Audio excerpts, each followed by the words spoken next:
Ramnarayan sir के गरिराख्नु भएको छ?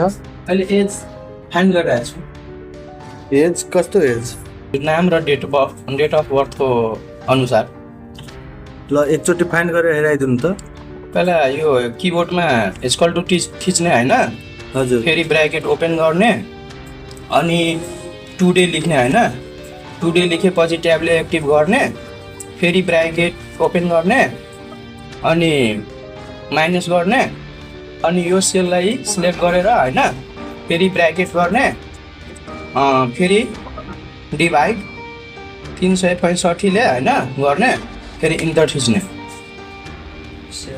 अनि एज आयो होइन? हजुर, अनि सबैको एज एकैचोटि ल्याउनलाई एकैचोटि ल्याउनको लागि यहाँ प्लस आउँछ होइन, यहाँ डबल क्लिक गर्दाखेरि सबैको एज आइहाल्छ नि त।